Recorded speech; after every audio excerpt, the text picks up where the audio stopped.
A heritage structure at Bantay and Bigan City. Una nating destinasyon ay sa Bantay. Pagising ko, dali-dali akong tumayo at nag-ayos para pumunta sa Bantay Bell Tower at parish of St. Augustine of Hippo, o Bantay Church. Ilocos Sur is a home of old Spanish colonial architecture that survived through time. This structure exhibits traces of our Spanish-era ancestry centuries ago. The Philippines is a Christian country with Roman Catholicism as the most dominant faith. A lot of edifices in the country includes churches boasting beautiful designs with rich stories about the past.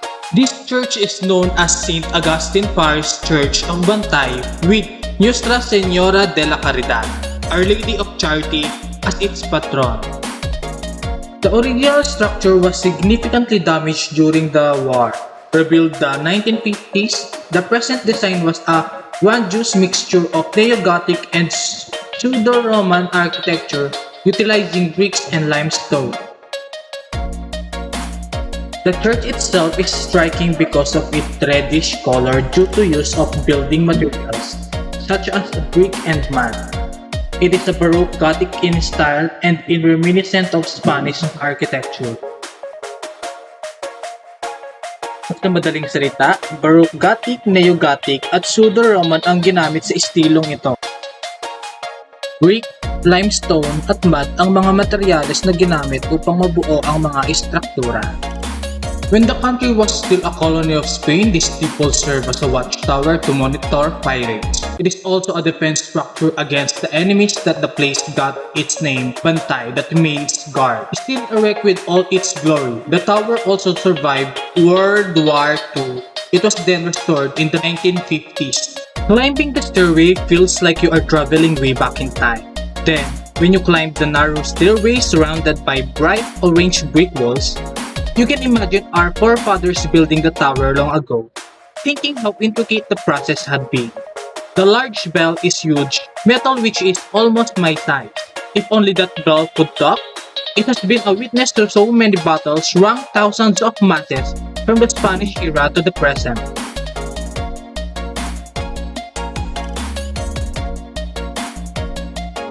Pagkatapos namin ay kami naman ay lumabas upang magkwentuhan bago kami tumungo sa aming susunod na destinasyon.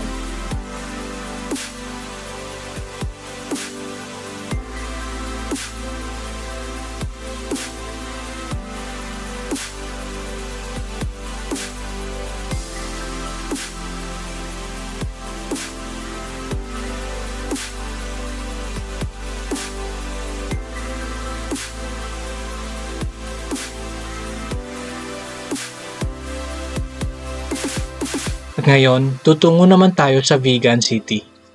One of the country's oldest Augustinian churches, the St. Paul Metropolitan Cathedral started out as a chapel made of wood and thatch. In 1578, by order of Juan de Salcedo, the conquistador and founder of Villa Fernandina, which later became the town of Vigan, the cathedral follows as a Baroque architectural design that has been modified by Ilocanos to strengthen the structure against earthquakes. It is known as Earthquake Baroque.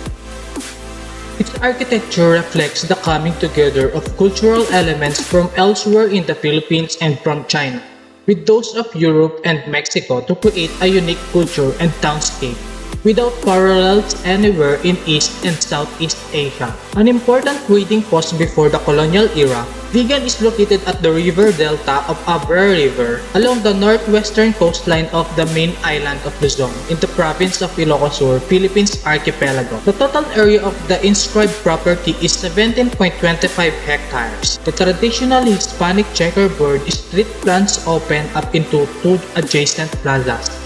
The Plaza Salcedo is the longer arm of an L-shaped open space, with the Plaza Burgos as the shorter. The two plazas are dominated by the St. Paul's Cathedral, the Archbishop Palace, the City Hall, and the Provincial Capitol Building. The urban plan of the town closely conforms with the Renaissance grid plan, specified in the Ley de las Indias for all new towns in the Spanish Empire. There is, however, a noticeable difference between Vigan and contemporary Spanish colonial town in Latin America. In the historic core, known as the Mestizo District, where the Latin traditional is tempered by strong Chinese Ilocano and Filipino influences.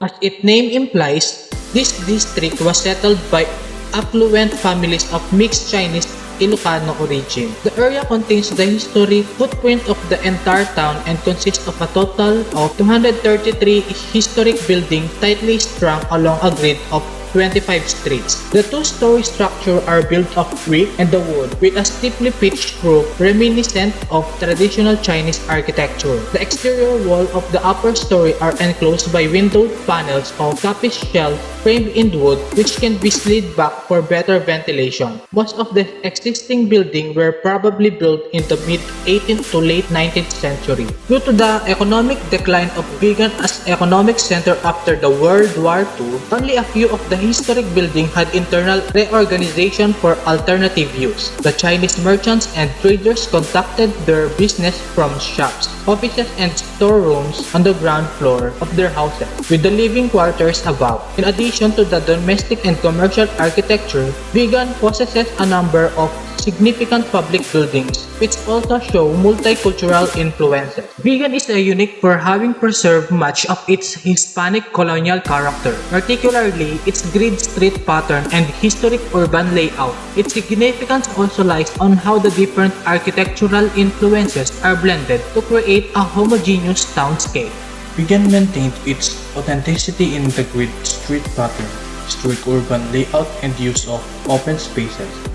The historic buildings have maintained their traditional uses for commerce at the lower floors and as a residence for the owners on the upper floors. However, very few houses remain untouched. Changes introduced to the better conserved houses have been to the interior, subdividing the large living quarters into smaller apartments, and adjusting of ground floor to provide spaces to let out for commercial use. After having been completely altered to allow new uses, many structures have lost their authenticity. A few structures have been abandoned, neglected, and left to decay.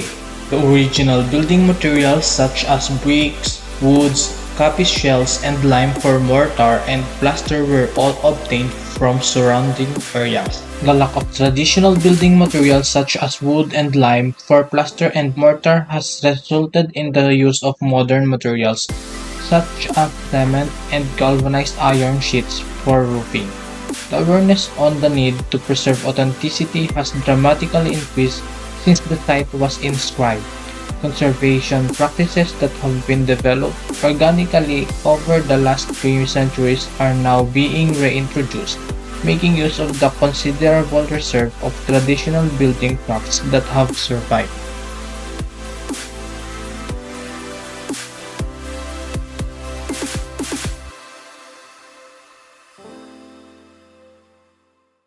Sa 5 taon na pamamalagi sa Ilocos, hindi ko akalain na maaaring isang araw ay mawawala at tuluyan na maglaho ang mga kagandahan ng bayang ito dahil sa mga di ka nais-nais na trahedya. Ngunit, Sa kabila ng mga nangyari, maraming mga Ilocano ang nagdarasal na mananatiling nakatayo pa rin ito at pahahangain pa ang sandarakmak na tao mula sa iba't ibang sulok ng mundo.